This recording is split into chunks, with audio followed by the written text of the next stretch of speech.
बाबा की 31/12 का महावाक्य है। आज बाबा पढ़ाई पर जोर देते हैं क्योंकि बाबा की 4 सब्जेक्ट की चलती हैं: ज्ञान, योग, धारणा और सेवा। आज जो बाबा की महावाक्य है पढ़ाई। भगवान रोज रोज पढ़ाई पढ़ाता है, कभी एक दिन भी पढ़ाई मिस नहीं करता है। तो बाबा ने कहा तुम बच्चों को भी रोज पढ़ाई पढ़नी है, एक दिन भी पढ़ाई मिस नहीं करना है। अगर पढ़ाई मिस करेंगे तो बाबा ने कहा हमें तमो प्रधान से सतो प्रधान बनने में मुश्किल हो जाएगा। तो बाबा ने कहा अंदर फिर जो संशय भी दूर नहीं होगा। अगर रोज पढ़ाई पढ़ेंगे तो बाबा की मुरली में जो बाबा सुनाता है ऐसी ऐसी बातें आती है, कोई संशय भी बैठा हो वो भी दूर हो जाता है। हाँ, दूसरा बाबा ने कहा बाप के दिल को जीतने का आधार क्या है? भगवान के दिल पर बैठना, भगवान को जीतने की आधार क्या है? सच्चाई, सफाई। पर बाबा ने आज कहा कैरेक्टर को सुधारना है। अगर आपकी कैरेक्टर सुधर जाएगी तो बाबा के दिल को आप जीत लेंगे।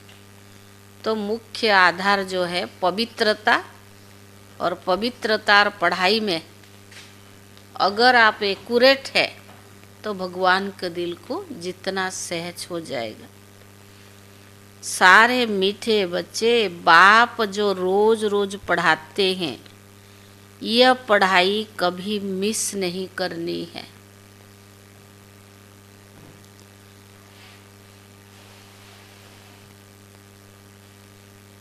इस पढ़ाई से ही अंदर का संशय दूर होता है।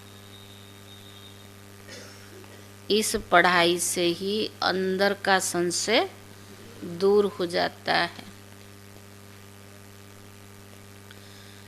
प्रश्न है, बाप के दिल को जीतने की युक्ति क्या है? बाप के दिल को जीतने की युक्ति क्या है? उत्तर, बाप के दिल को जीतना है तो जब तक संगम योग है तब तक बाप से कुछ भी छिपाओ नहीं।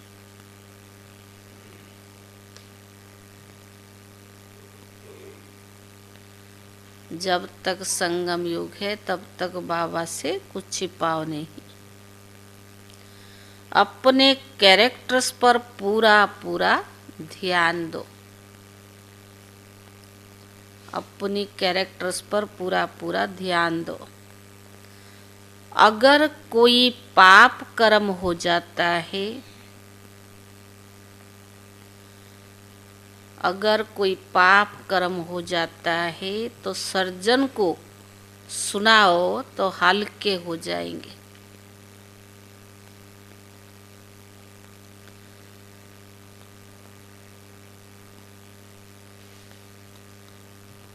बाप जो शिक्षा देते हैं यही उनकी दया, कृपा व आशीर्वाद है। बाबा जो शिक्षा देते हैं यही उनकी दया, कृपा व आशीर्वाद है। बाप जो शिक्षा देते हैं यही उनकी दया, कृपा व आशीर्वाद है। तो बाप से दया व कृपा मांगने के बजाय, तो बाप से दया व कृपा मांगने के बजाय स्वयं पर कृपा करो।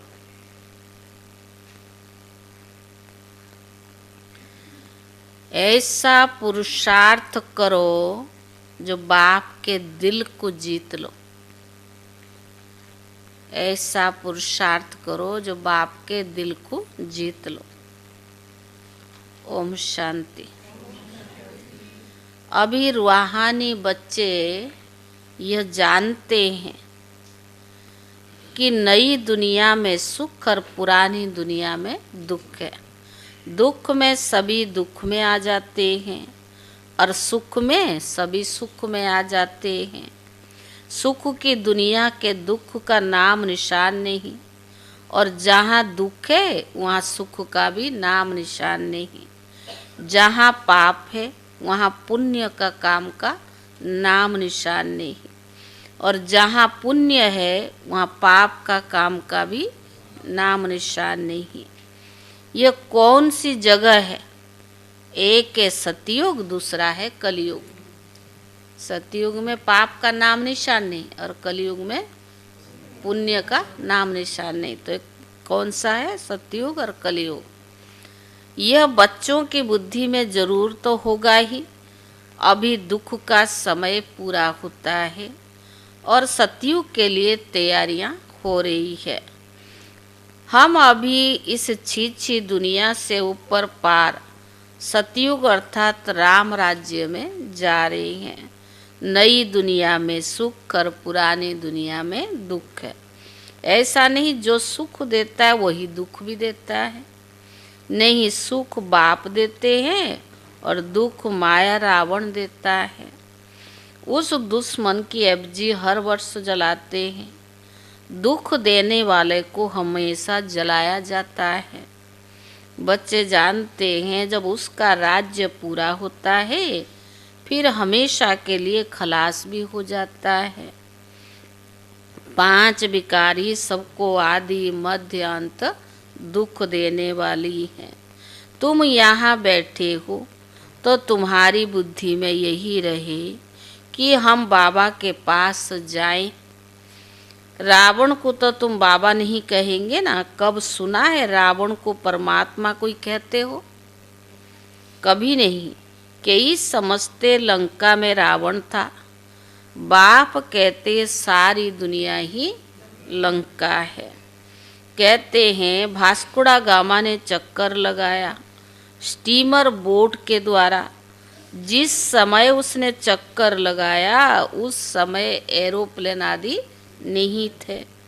ट्रेन भी स्टीमर पर चलती थी, स्टीम पर चलती थी। बिजली अलग चीज़ है।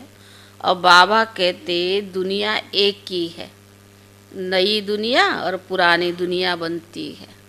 2 दुनिया नहीं है कि एक नया रखा हुआ है पुराना। यही नई दुनिया ही पुरानी बनती है, पुरानी से नई बनती है। ऐसे नहीं कहना होता कि स्थापना, पालना और विनाश नहीं। पहले स्थापना, फिर विनाश, फिर बाद में पालना। यह राइट अक्षर है। बाद में रावण की दुनिया पालना शुरू होती है। वह है झूठी विकारी पतित बनने की पालना, जिससे सब दुखी होते हैं। बाप तो कभी किसको भी दुख नहीं देते हैं। यहाँ तो तमो प्रधान बनने के कारण बाप को ही सर्वव्यापी कह देते हैं। देखो क्या बन पड़े हैं। यह तो तुम बच्चों को चलते फिरते बुद्धि में रहना चाहिए। बहुत सहज है, सिर्फ अलप की बात है। मुसलमान लोग भी कहते हैं उठ कर अल्लाह को याद करो। खुद भी सवेरे उठते हैं। वह कहते अल्लाह व खुदा को याद करो, और तुम कहेंगे बाप को याद करो। बाबा अक्षर बहुत मीठा है। अल्लाह कहने से वर्षा याद नहीं आएगा, तो बाबा कहने से वर्षा याद आ जाता है। मुसलमान लोग बाप नहीं कहते, वह भी अल्लाह मियाँ कहते हैं, मियाँ बीबी। यह सभी अक्षर भारत में ही है। परम पिता परमात्मा कहने से शिवलिंग याद आ जाएगा। यूरोपवासी लोग गॉड फादर कहते हैं। भारत में तो पत्थर बित्तर को भी भगवान समझ लेते हैं। शिवलिंग भी पत्थर का होता है, समझते हैं इस पत्थर में भगवान बैठा है। भगवान को याद करेंगे, पत्थर ही सामने आ जाता है। पत्थर को भगवान समझ पूछते हैं, पत्थर कहाँ से आता है? पहाड़ों के झरने से गिरते गिरते गोला चिकना बन जाता है, फिर कैसे नेचुरल निशानी बन जाते हैं। देवी देवताओं की मूर्ति ऐसे नहीं होती है। पत्थर काट काट कर कान, मुंह, नाक, आँख आदि कितना सुंदर बनाते हैं पत्थर की मूर्तियाँ। तो बाबा ने कहा खर्चा बहुत करते हैं, पर शिव बाबा की मूर्ति पर कोई खर्चा आदि की बात नहीं।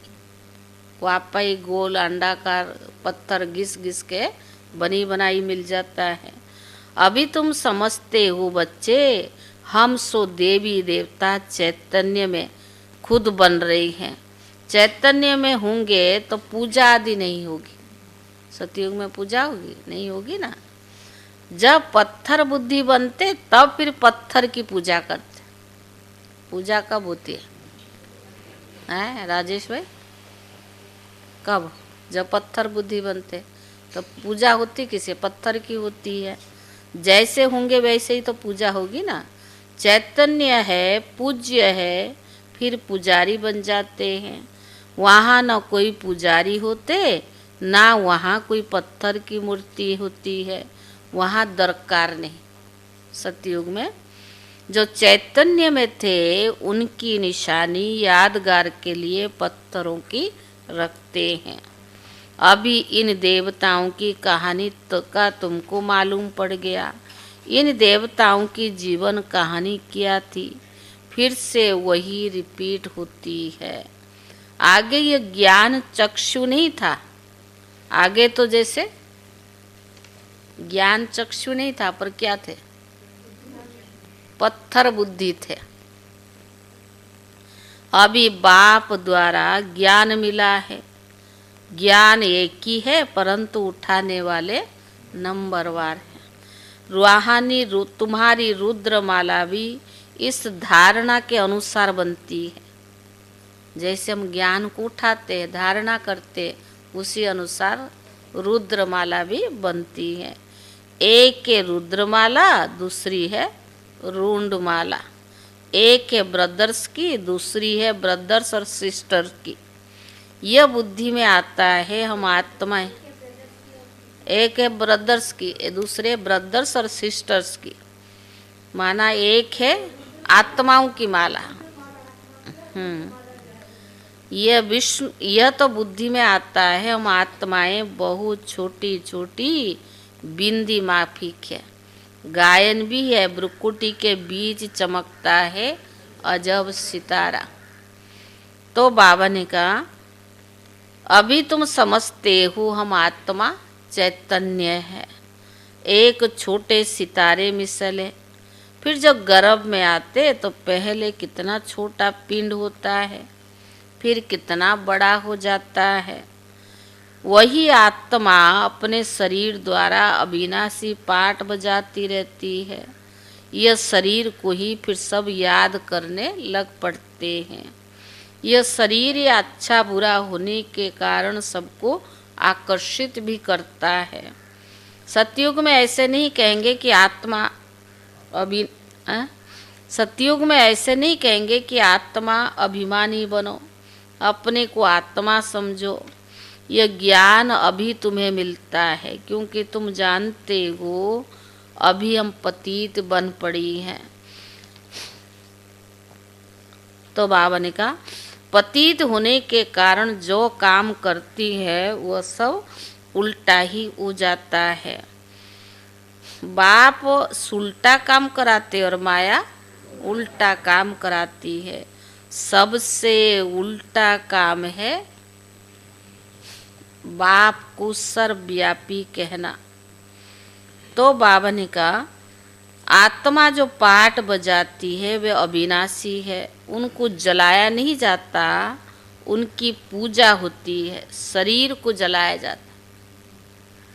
तो बाबा ने कहा आत्मा जब शरीर छोड़ती है, शरीर को जलाते हैं। आत्मा तो दूसरे शरीर में प्रवेश करती है। आत्मा बिगर शरीर 2-4 दिन भी कोई रख नहीं सकता। कितना भी कोई किससे प्यार हो, जो शरीर छोड़ता है उसको रख नहीं सकते।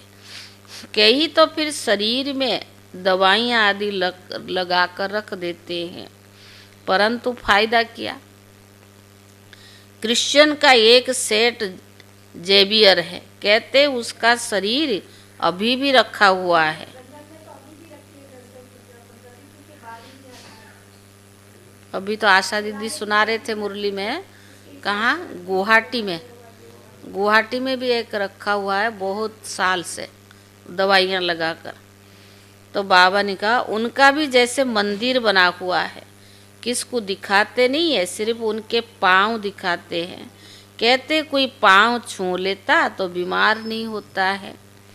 पाँव छूने से बीमारी से हल्के हो जाते हैं, समझते हैं उनकी कृपा। बाबा कहते भावना का भाड़ा तो मिल ही जाता है। निश्चय बुद्धि होने से कुछ ना कुछ फायदा होता है। बाकी ऐसे हो तो ढेर के ढेर वहाँ आ जाए, मेला लग जाए। बाबा भी यहाँ आए हैं, फिर भी इतने ढेर नहीं होते हैं। ढेर होने की जगह भी नहीं है।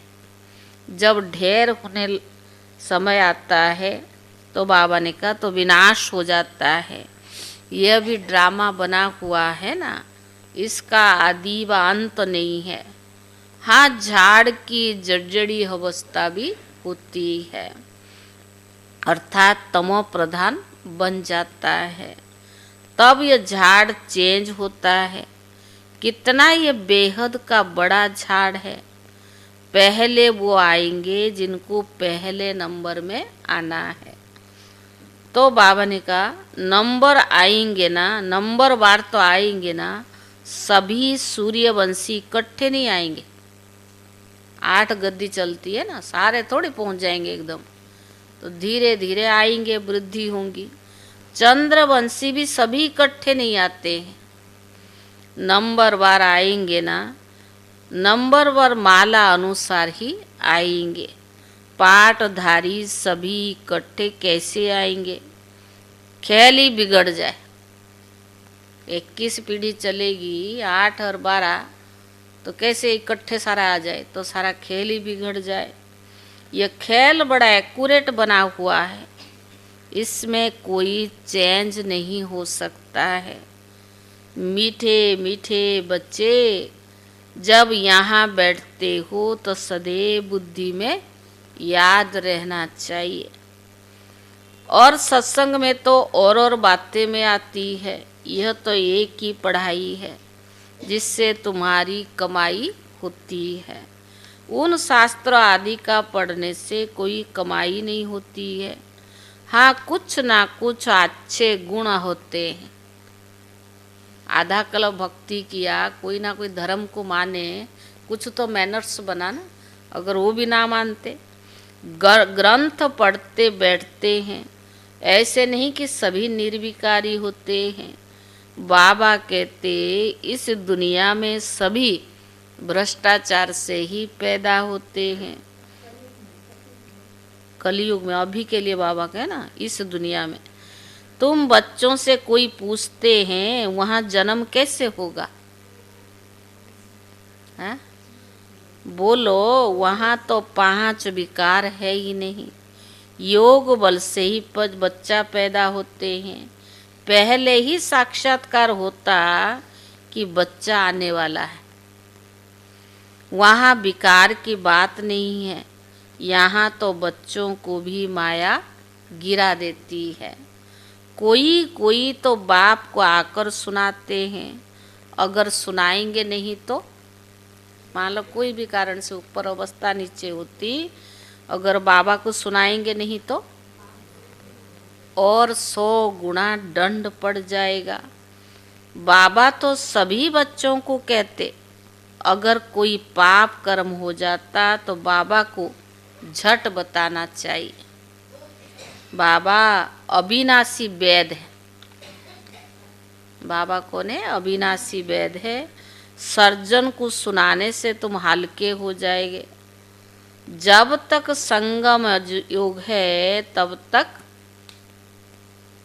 जब तक संगम योग है तब तक दीपमाला बहन पढ़ाई पढ़नी है, तब तक बाबा से कुछ छिपाना नहीं है। कोई छिपाते हैं तो बाप के दिल को जीत नहीं सकते। सारा मदार पुरुषार्थ पर है। तो बाबा ने कहा स्कूल में आएंगे ही नहीं तो कैरेक्टर कैसे सुधरेगा? बच्चा स्कूल में जाएगा नहीं, पढ़ेगा नहीं तो कैसे पास होगा? कैरेक्टर्स कैसे सुधरेगा? इस समय सबके कैरेक्टर्स खराब है। विकार ही पहले नंबर का खराब कैरेक्टर्स है। 5 विकार है, ये पहले नंबर का कैरेक्टर खराब है। तो बाबा ने कहा, इसीलिए बाबा कहते बच्चे काम विकार तुम्हारा महाशत्रु है। आगे भी ये गीता का ज्ञान सुनाया था तो यह सब बातें समझ में नहीं आती थी। तो बाबा ने कहा अब बाबा डायरेक्ट गीता सुनाते हैं। अभी बाबा ने तुम बच्चों को दिव्य बुद्धि दी है तो भक्ति का नाम सुनते हंसी आती है कि क्या क्या करते थे। अभी तो बाबा शिक्षा देते हैं, इसमें दया कृपा व आशीर्वाद की बात ही नहीं है। तो बाबा ने कहा खूब खुद पर खुद ही दया कृपा व आशीर्वाद करनी है। बाबा तो हर बच्चे को पुरुषार्थ कराते हैं। कोई तो पुरुषार्थ कर बाप के दिल को भी जीत लेते हैं। तो बाबा ने कहा कोई तो पुरुषार्थ करते करते मर भी पड़ते हैं। बाबा तो हर बच्चों को एक जैसा पढ़ाते हैं, किसको ज़्यादा किसको कम ऐसे नहीं। बाबा तो हर बच्चे को एक जैसा पढ़ाते हैं। फिर कोई समय ऐसी गुह्य बातें निकलती है जो पुराना संशय भी उड़ जाता है, फिर खड़े हो जाते। कोई ना कोई बुद्धि में संशय बैठ जाता ना, पर मुरली में ऐसी ऐसी बातें आती है जो संशय ही निकल जाता है। इसीलिए बाबा की पढ़ाई कभी भी मिस नहीं करनी चाहिए। पर मुख्य बात है बाबा की याद। देवी गुण भी धारण करनी है। कोई कुछ छीछी बोले तो सुना अनसुना कर देना चाहिए। Hear no evil, see no evil, talk no evil. अगर ऊंच पद पाना है तो, अगर ऊंच पद पाना है तो मान अपमान दुख सुख हार जीत सब सहन जरूर करना पड़े। बाबा कितनी युक्तियां बतलाते हैं, फिर भी बच्चे बाप का भी सुना अनसुना कर देते हैं, तो वो क्या पद पाएंगे? बाबा कहते जब तक अशरीर नहीं बने हैं तब तक माया की कुछ ना कुछ चोट लगती रहेंगी। बाबा का कहना नहीं मानते, बाप का डिसरिगार्ड करते। फिर बाप कहते बच्चे सदा जीते रहो। बाबा की कहना नहीं मानते, बाबा का डिसरिगार्ड करते, फिर भी बाबा क्या कहते बच्चे सदा जीते रहो। बाप को याद करके ऊंच पद पाओ। फिर भी बाबा कहता बाप को याद करके ऊंच पद पाओ। अच्छा मीठे मीठे सिखिले दे बच्चों प्रति मात पिता बाप दादा का याद प्यार और गुड मॉर्निंग। रूहानी बाप की रूहानी बच्चों को नमस्ते। और रूहानी बच्चों की तरफ से रूहानी बाप दादा को याद प्यार और नमस्ते नमस्ते। शुक्रिया बाबा, शुक्रिया। धारणा के लिए मुख्य सार। पहला, कोई भी उल्टी सुल्टी बातें करे तो सुना अनसुना कर देना है। कोई भी उल्टी सुल्टी बातें करे तो सुना अनसुना कर देना है।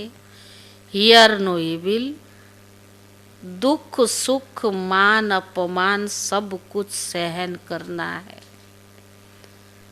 हियर नो इविल, दुख सुख मान अपमान सब कुछ सहन करना है।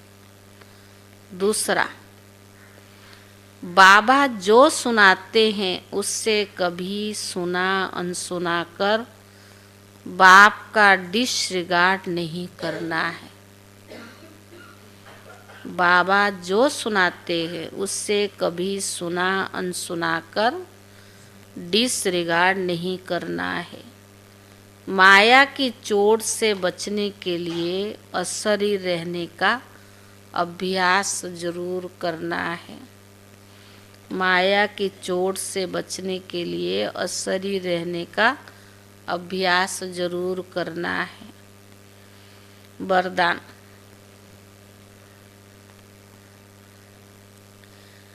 बाप समान रहम दिल बन, सबको क्षमा कर स्नेह देने वाले मास्टर दाता भव। बाप समान रहम दिल बन, सबको क्षमा कर स्नेह देने वाले मास्टर दाता भव। जैसे बाप को रहम दिल मर्सीफुल कहते हैं, ऐसे आप बच्चे भी मास्टर रहम दिल हो। जो रहम दिल है वही कल्याण कर सकते हैं और कल्याण करने वालों को भी क्षमा कर सकते हैं। वही मास्टर स्नेह के सागर होते हैं। उनके पास स्नेह के बिना कुछ और नहीं होता है। वर्तमान समय संपत्ति से भी ज़्यादा स्नेह की आवश्यकता है। इसीलिए मास्टर दाता बन सबको स्नेह देते चलो, कोई भी खाली हाथ न जाए। स्लोगन। तीव्र पुरुषार्थी बनने की चाहना हो तो जहाँ चाहे वहाँ राह मिल जाएगी। तीव्र पुरुषार्थी बनने की चाहना हो तो जहाँ चाहे वहाँ राह मिल जाएगी।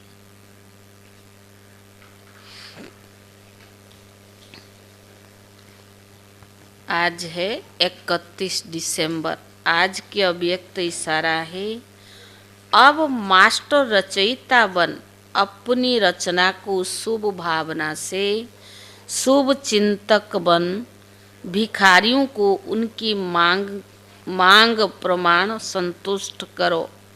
अब महादानी और वरदानी बनो, तब सर्व को संतुष्ट कर सकेंगे। जो वरदानी मूर्त है वो स्वयं स्वरूप बन औरों को देने वाला दाता बन जाते हैं।